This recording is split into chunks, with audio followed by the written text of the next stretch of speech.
Mas prosseguindo, como eu estava falando,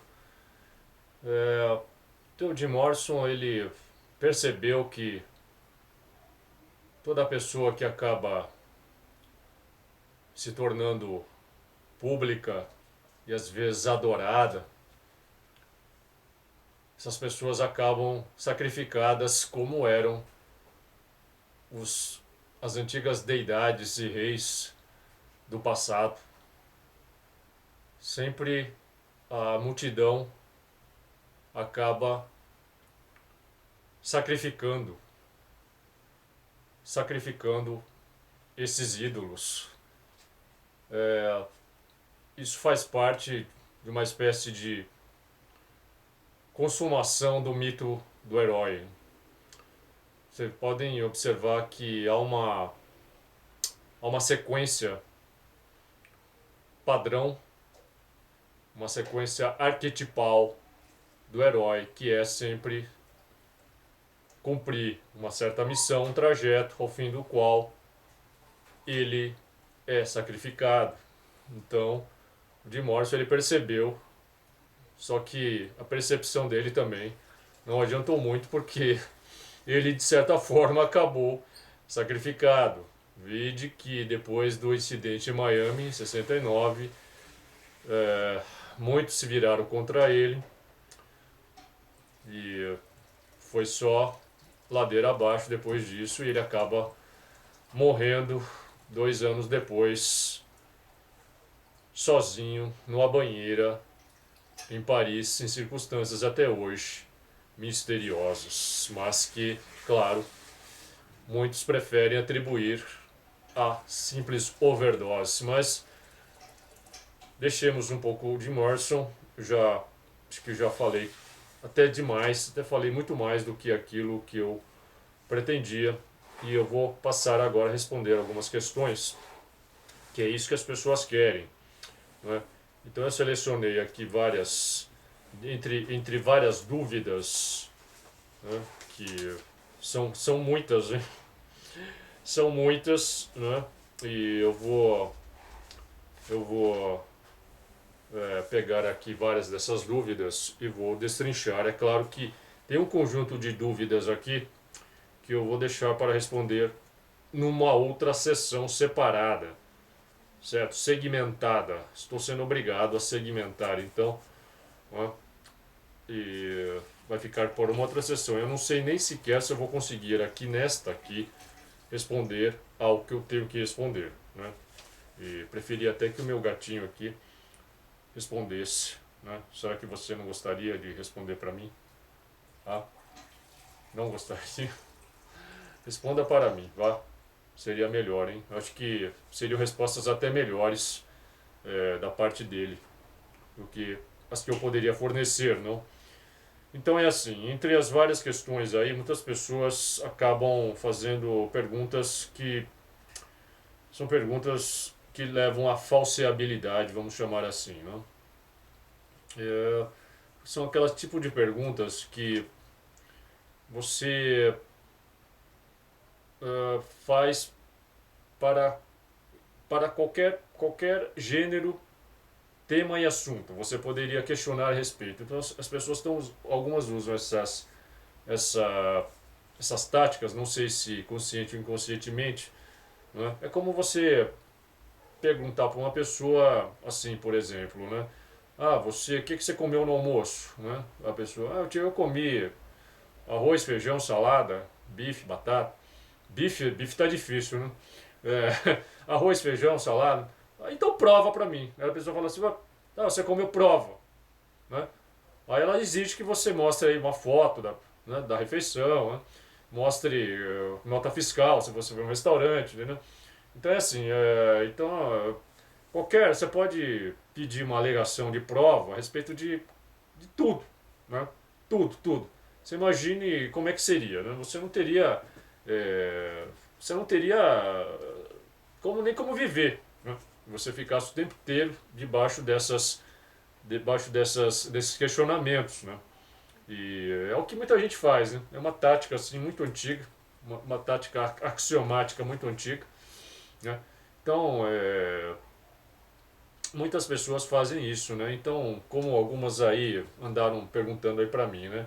Você falou aí do Aleister Crowley, do Jack Parsons, você gosta de falar muito deles e eles dizem que abriram portais, né? Mas como é que você prova que os caras abriram portais, né? Você tem alguma prova? É, você, você como é que você pode ter certeza se eles também não eram charlatães, né?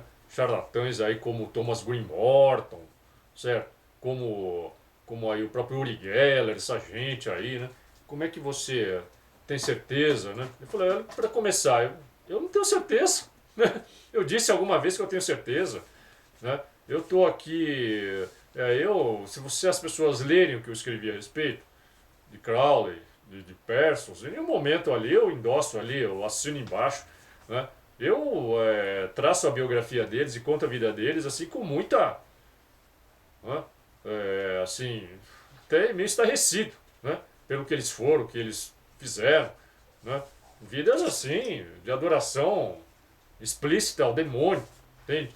E como é que você vai confiar nessa gente? Né? Como é que eu vou confiar em satanista, gente? Entende? Não é que eu estou confiando. Eles disseram que fizeram isso. Tá? Disseram que fizeram isso e algumas pessoas testemunharam. Por exemplo, o L. Van Hubbard. O L. Van Hubbard, que é o fundador da Cientologia, também não é um cara muito confiável, eu sei. Mas ele falou que ele afirma que o Jack Parsons abriu realmente um portal. Ele estava lá no Rituais Babylon e ele falou que viu e, né, deu testemunho. Né? E a Marjorie Cameron, que foi a esposa do Parsons, também nunca disse que ele não fez nada daquilo. Né? Eu não vi nenhum discípulo do Crowley, alguém dizer que também ele nunca se comunicou com o Lan, com o Aiwas. Né? E veja, o que atesta que eles possam ter realmente entrado em contato aí com forças satânicas, demoníacas, com esses seres interdimensionais, que é necessário frisar. Quer dizer, esses demônios seriam seres interdimensionais que eles contataram, né? e que se identificaram como demônios para eles. Né? Eram demônios mesmo, fim de papo. Não eram, não, não eram aí, né, criaturas da melhor estirpe, certo? E veja, o Crowley, né, ele disse que toda a obra que ele recebeu ali, o livro da lei, né, que ele escreveu, o livro de Oz, Liber Oz, que ele escreveu, muitos manuscritos dele. Ele disse que não veio, não foi ele que escreveu, ele falou que veio por vias mediúnicas, né, para usar um termo moderno, ele canalizou, né, esses seres ditaram, ele disse que ditaram para ele esses livros, né? E esses livros aí viraram os livros cujas leis, cujas orientações foram totalmente adotadas pela sociedade ocidental, pelo mundo, para nos dizer o mundo. Né? Então hoje o livro do Crowley, as leis do Crowley, você vê que o Raul Seixas canta e decanta isso numa das letras que é a Sociedade Alternativa, se não me engano. Depois eu vou ver aqui direito qual foi a letra. Tá? Eu anotei aqui algumas coisas sobre o Raul Seixas. Depois eu vou dar aqui.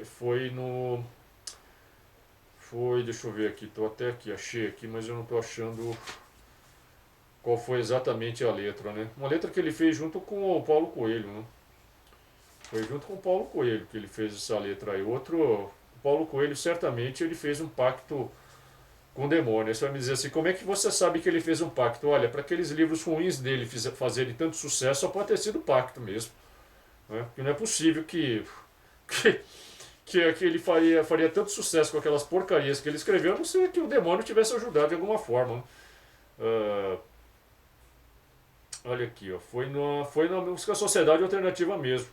Né? Sociedade Alternativa aí que ele canta faça o que tu queres, é de ser tudo da lei.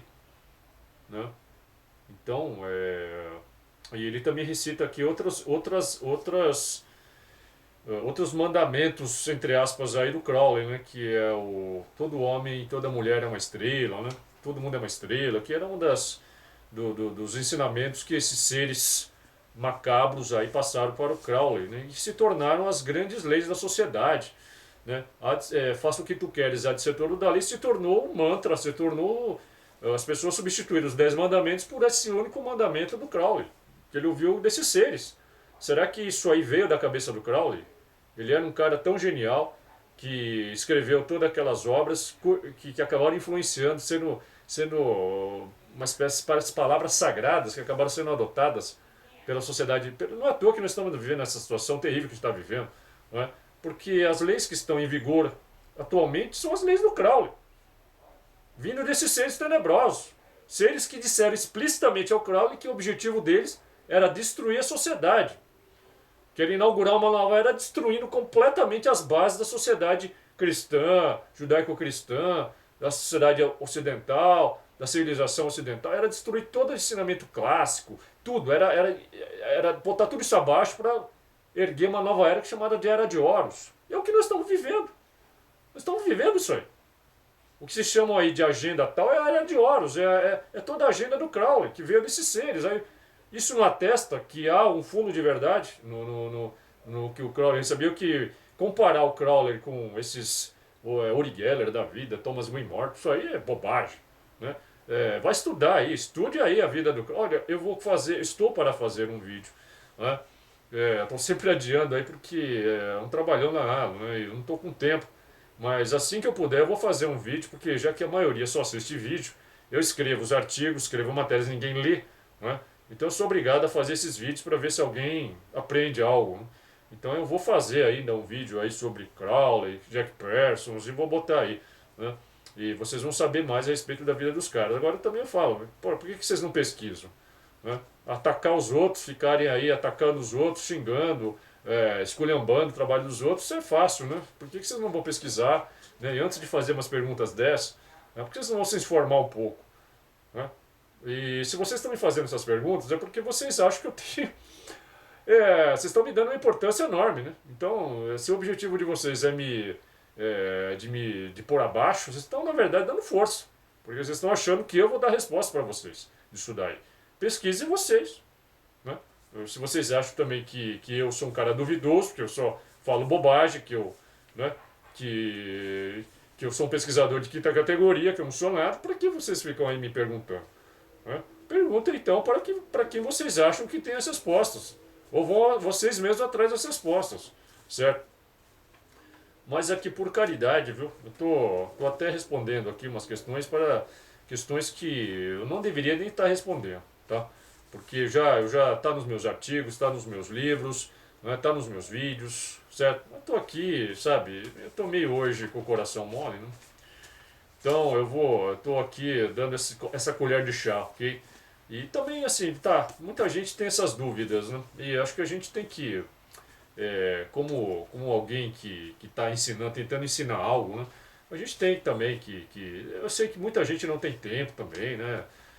Também não estou aqui condenando aí, eu acho que todo mundo, não acho que todo mundo tem que sair por aí pesquisando, estudando aí. Tem gente que não tem tempo, não tem vontade também, não é da pessoa, né? Então, olha, eu respeito todo mundo, tá? Só assim, eu só não tenho respeito mesmo com essas pessoas que são mal intencionadas, né? Nitidamente, eu não tenho não, essas aí eu não tenho o mínimo respeito, não tenho a mínima consideração, tá? E é o que eu estou dizendo, não percam tempo aí, porque, entende? Olha aqui, gente, eu já sou calejado, entendeu? Já levei tanta paulada, mais uma a mais, outra a menos, bicho, pra mim não faz diferença nenhuma, tem? E eu até, olha, vou ser sincero, eu até gosto, às vezes que me ataquem, né? Prefiro até que me ataquem, né? Do que façam falsos elogios, aí, coisas do gênero, ou até exagerem aí nos elogios, né? Uns que exageram tal, né? Falo, pô, eu não sou nada disso, né? Sou uma pessoa aí como você, né? Como qualquer outra, aí cheio de problemas, defeitos, certo? Imperfeita, pecados, né? Cheia também de cometo várias idiosincrasias, burrices, eu tenho várias burrices aí, entende? Então, ok, então é assim, ok?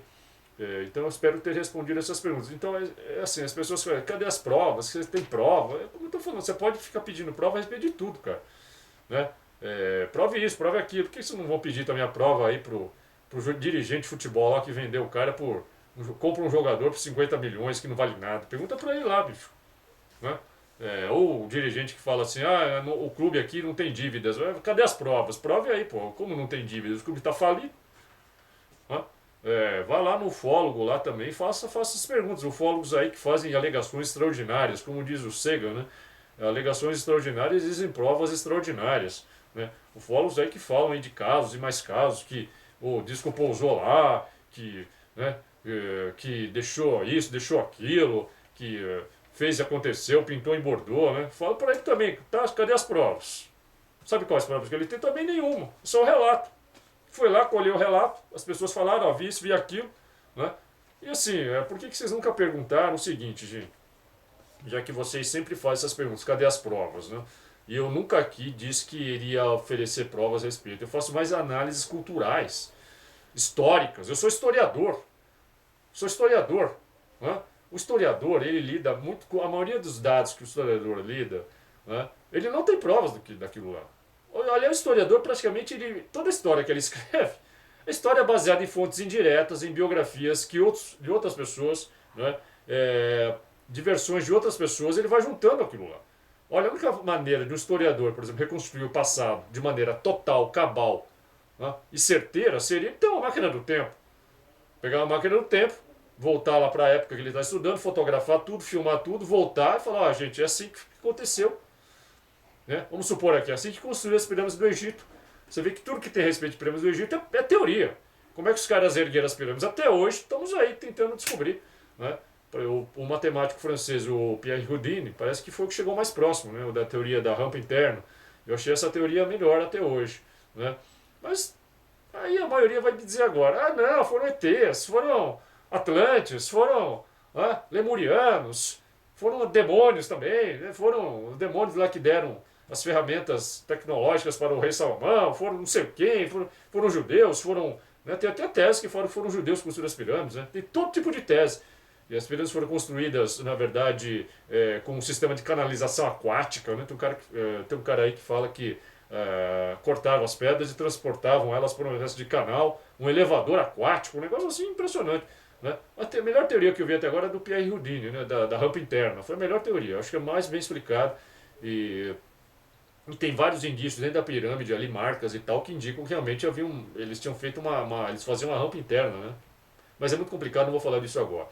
Mas é como eu estou falando, o historiador ele trabalha como? Se vocês forem pedir provas do historiador, o historiador está ferrado, porque ele praticamente não tem provas.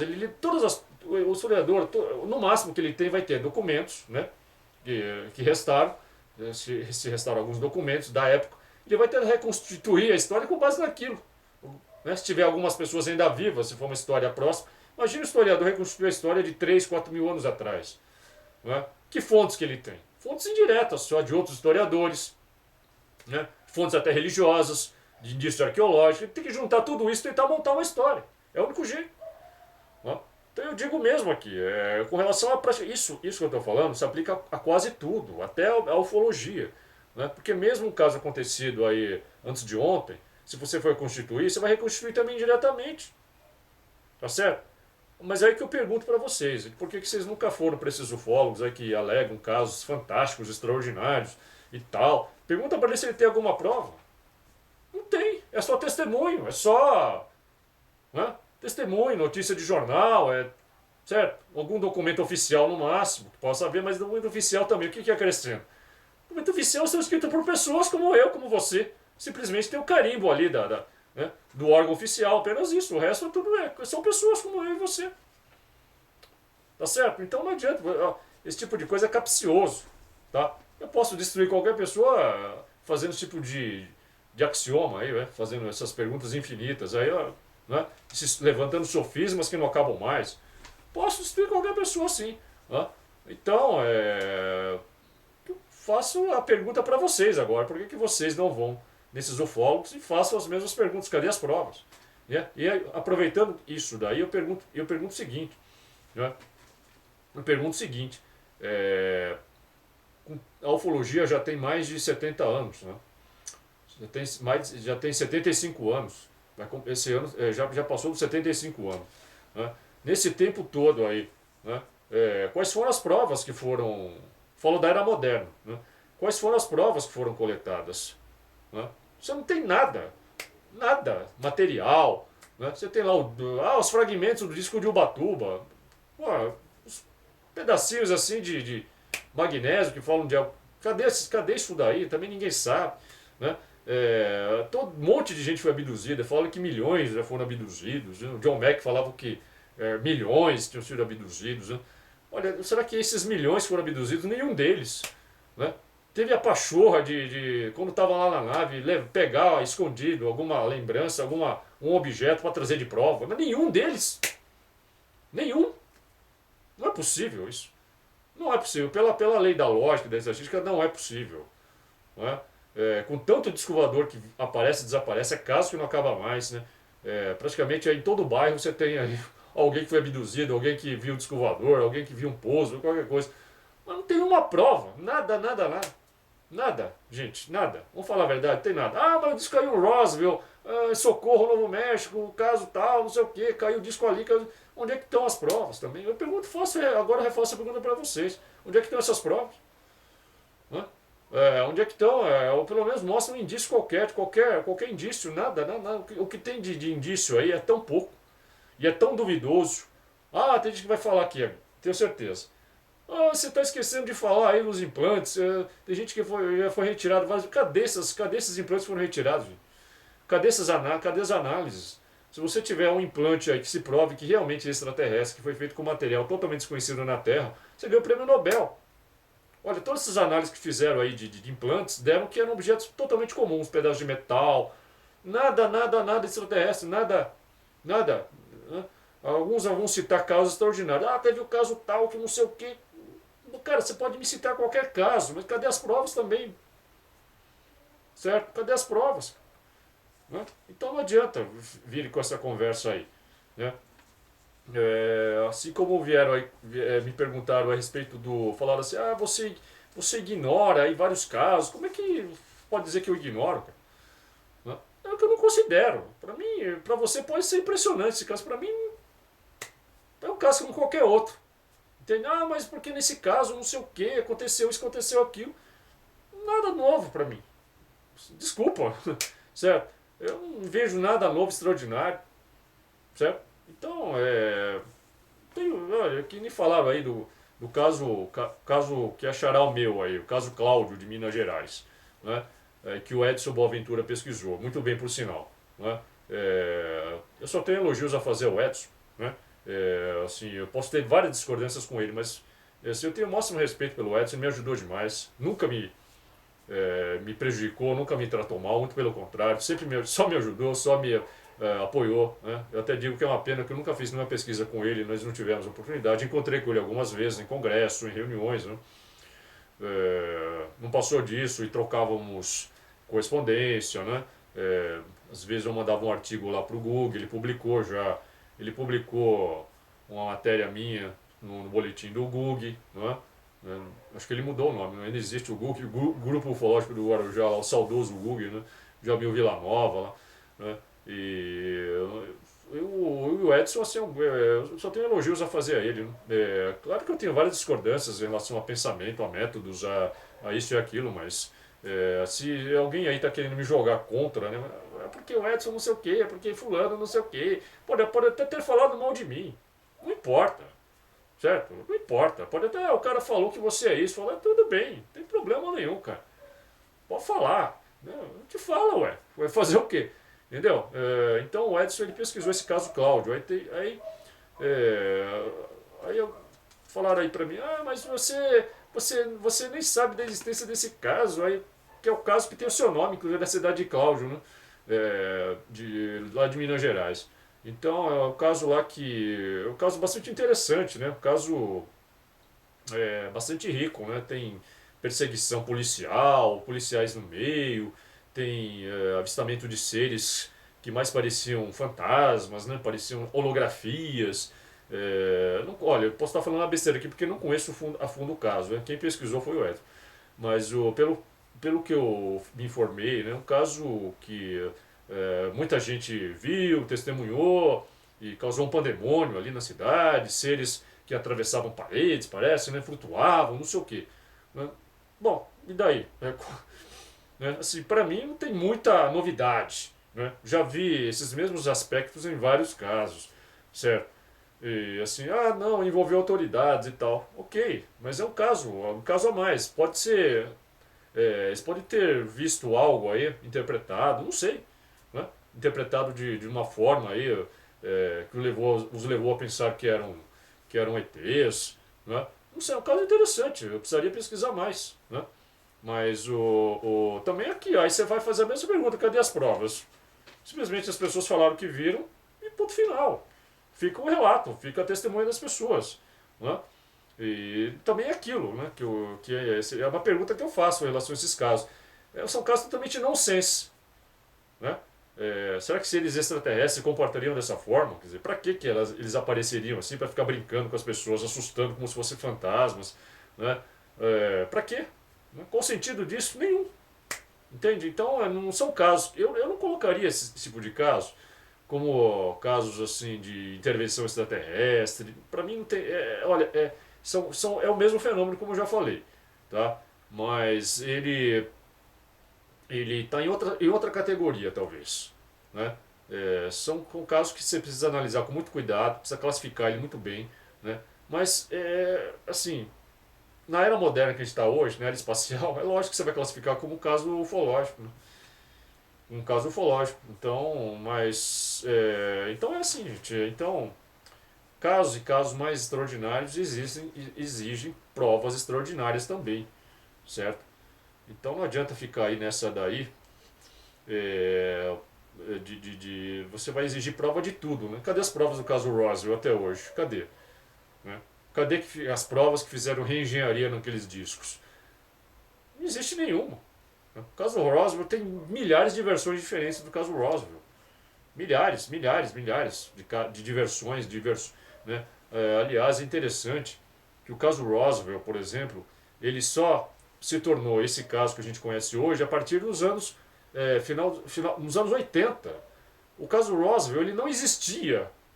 Pessoal, o caso Roswell inexistia até o livro lá do Charles Berlitz, do William Moore, né?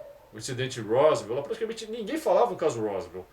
Né? Nos anos 50 ninguém falava, nos anos 60 vocês podem procurar aí, ver se encontra algum artigo, alguém falando, algum livro, qualquer coisa falando do caso Roswell nos anos 50, 60, ninguém falava. 70, só no final dos anos 70 que começaram a levantar novamente o caso Roswell. Né? E aí começou aí você vai agregando, né? Você vai agregando versões e você não sabe até que ponto desinformação, né? Como o testemunho ali do caramba, esqueci, me fugiu o nome agora. Depois eu me lembro, né?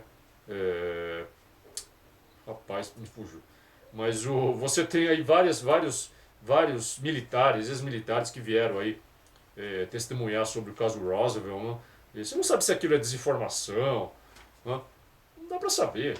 Né? Não dá para saber. Realmente é muito complicado. Né? O caso Roswell aconteceu num momento ali de começo de Guerra Fria. Né? O local ali era um local de testes de mísseis nucleares.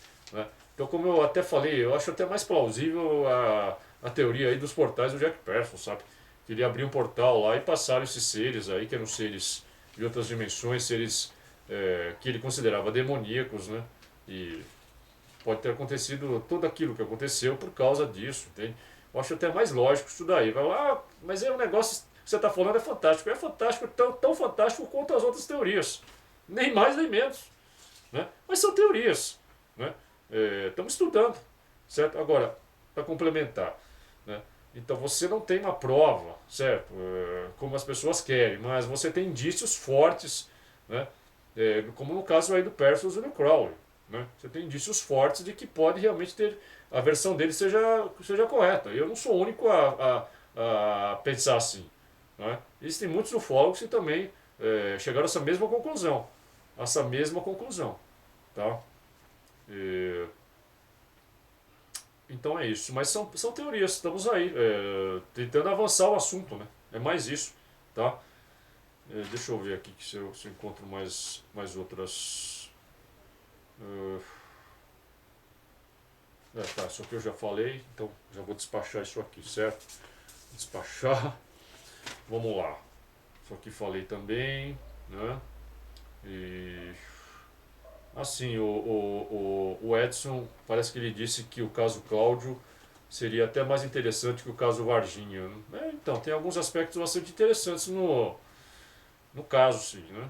Um caso bastante interessante. Assim como o Carlos Alberto Machado, né? Ele pesquisou também muitos casos, né?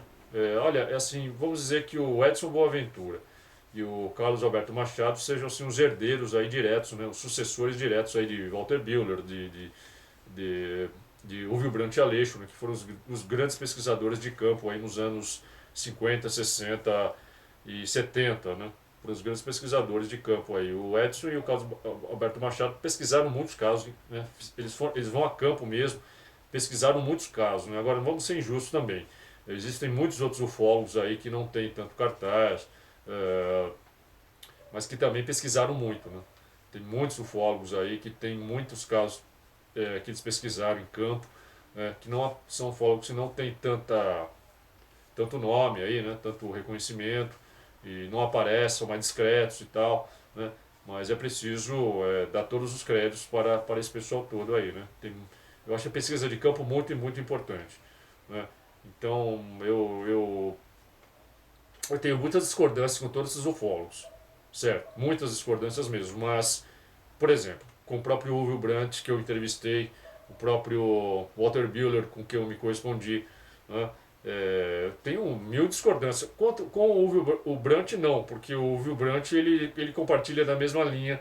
Ele chegou, aliás, eu comecei em grande parte, a alimentar a trabalhar nessa teoria aí de ETs demoníacos, em grande parte por causa do Uwe, né?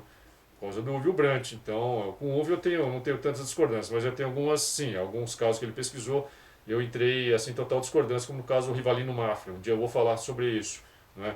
Que eu acho que ali ele cometeu um erro ali nesse caso, né? Mas o próprio Walter Bühler, com quem eu não tinha assim, a mínima afinidade em termos de ideias, pensamentos, né? Ele era danskiano, acreditava em seres angelicais andanskianos. Eu não tenho a mínima afinidade, mas olha, eu considero o Bühler um cara maravilhoso, genial, pô. Entende? Pela todas as pesquisas que eles fizeram. E eu digo o mesmo em relação a todos os outros pesquisadores, certo? O cara foi lá, pesquisou, né? E eu posso também ter discordância da forma como ele pesquisou, posso questionar, certo? Mas eu não vou deixar de ter, eu não vou deixar de reconhecer o trabalho que ele fez. E também não vou ficar atacando aí como muitos fazem, ficar ali, né, enchendo o saco do sujeito, atacando, isso aí eu também não faço, né? É, Então vamos dizer, tem muitas questões aqui, né? Tem muitas questões, eu já falei disso aqui também, tal, tal, não sei o que. Então é para complementar, né? A ufologia realmente é um grande hospício, né? Essa é a verdade, entende? Parece mais um hospício do que a semelhança com um grande hospício, né? Tal assim, sabe, essas pessoas criam tantas intrigas, né? Muitas vezes, dentro da ufologia, assim, um simples caso, assim, gera, assim, milhares de outras interpretações, ramificações a partir daquele caso, não tem fim, né? Eu acho que, por isso que eu digo, né, se é uma psyop, a ufologia é uma grande operação psicológica, eu acho que funcionou perfeitamente, porque você vê que um caso qualquer aí, por mínimo que seja, ele já gera aí discordância de tudo que é gênero, né? As pessoas dizem, isso é aquilo outro, não foi, é cético, é ufólogo da linha tal, da linha essa ou aquela, já interpreta de outra forma, assim, e vira aquilo ali, vira um bolo que não tem fim, né? Vira uma sequência né, de polêmicas que infindável, né? Interminável, né? Eu acho que nesse aspecto aí os que encaram o fenômeno como psyop, eu acho que eles devem estar felicíssimos, né? Porque funciona mesmo, né? Funciona, as pessoas ficam nisso aí, ficam discutindo questões as menores que sejam, né? E não tem fim, né? Não tem fim. Então, por exemplo, aí, falando em psyop, né? Então, muitos questionam se a Operação Prato foi uma grande operação psicológica. Eu penso que sim, né? Eu penso que ali teve envolvimento de altas esferas militares, de altas agências, né? Eu tenho quase certeza disso. Pelo tudo que eu investiguei, eu até escrevi na minha tese eu falei sobre a Operação Prato, né? Eu nunca publiquei assim nenhum artigo, matéria sobre isso, porque é, eu deixei isso para os que realmente pesquisaram a Operação Prato, né? As pessoas que pesquisaram em loco, né? Eu nunca pesquisei em loco, nunca pude ir para o norte, lá para Belém do Pará, né? O Pablo foi, né? O Pablo foi, por isso mesmo ele escreveu até no livro de Lúcio de la Muerte, né? E ele escreveu um capítulo sobre a Operação Prato, escreveu várias matérias, ele foi lá, né? Eu não pude ir lá, eu gostaria de ter ido, sabe? E poxa vida, seria ótimo, né? Mas eu não tive condições financeiras, né? De viajar até lá, né? Mas seria interessante, teria sido interessante, inclusive, entrevistar a doutora Auelaide Cecim Carvalho, que o Pablo entrevistou, né? E esclarecer com ela mesmo, né? Vários pontos, né? Mas o Pablo entrevistou ela muito bem, eu acho que o Pablo praticamente cobriu aí o que tinha que cobrir com ela, né? E assim, ela foi testemunha também do fenômeno e tal, né? Então houve alguns exageros, né? E alguns inventaram coisas que ela não disse, né? E ela, assim, nada, ela disse que avistou lá os OVNIs e tal também, tratou várias pessoas que foram atacadas, né? Mas ficou nisso daí, certo? E, e assim, eu penso, eu tenho essa convicção aí, por tudo que eu estudei a respeito da Operação Prato, né? Eu li o livro do Daniel, Rebisso GS, li todos os documentos ali da Operação Prato, né? Oficiais, li todos os artigos aí dos ufólogos que pesquisaram, entrevista com o Iranger, por tudo que eu pude averiguar, aquilo eu tenho quase certeza que teve envolvimentos, né, de altas agências, porque, veja, tudo aquilo que estava acontecendo naquela região, né, mesmo que fosse apenas, vamos dizer, eu não acho que eram extraterrestres, certo? Eu acho ridículo dizer que eram extraterrestres. Não eram extraterrestres. Mesmo que fossem, né, você acha então que estivesse havendo aquela invasão toda aquela operação de seres naquela região, você acha que os militares, as altas agências não iriam intervir de alguma forma? Ou você acha que o governo brasileiro não iria pedir o auxílio desses outras altas esferas para intervir na região, porque estava acontecendo na região? Era um negócio assim, era uma invasão quase, né? Estavam levando a população ao pânico, cidades ficaram despovoadas, pessoas fugiram em massa de várias cidades, eram ataques assim pavorosos, né?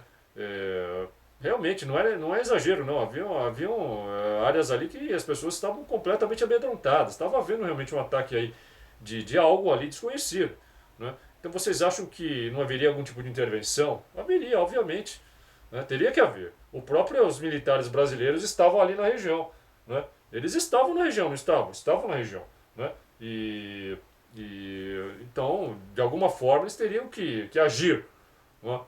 Teriam que fazer algo. Estavam na época da regime militar, né? Sabe-se lá, eles ficaram até meio preocupados, talvez, ali com a própria estabilidade do regime, né? Podia estar havendo algum tipo de ataque até mesmo ao regime. Então eles tinham que intervir. Então vocês acham que não haveriam? Mas olha, me parece que tá ali houve realmente uma operação para testes de armas altamente desenvolvidas, né?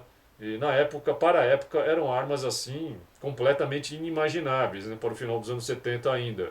Se bem que nem tanto também, certo? Mas estávamos ainda muito longe aí, né, do que nós viríamos a saber nos anos 90 apenas, em termos do que o governo possuía. Mas o governo me parece que já possuía essas armas e vamos supor que fosse os Estados Unidos, né? Provavelmente. Eles estavam testando essas armas de micro-ondas, armas altamente, né, que hoje nós conhecemos, né, capazes aí de agir à distância. Agora, claro, muita gente me questionou a respeito disso também. Falou assim, mas como é que poderia haver uma tecnologia na época de luzes, né, luzes tipo laser, assim, que atingiam as pessoas e sugava o sangue das pessoas por meio dessa luz? até hoje, pelo que se saiba, né, eu não conheço também, realmente também não conheço uma tecnologia capaz de fazer isso. Né? Então é algo assim que realmente nos intriga ainda. Né? Eu também não sei as respostas para isso aí. Né? Gostaria de saber, certo? Então estamos aí ainda à busca de respostas definitivas a respeito. Né? Se poderiam ser armas altamente desenvolvidas que a gente até desconhece até hoje, não sei. Né? E se eles possuíam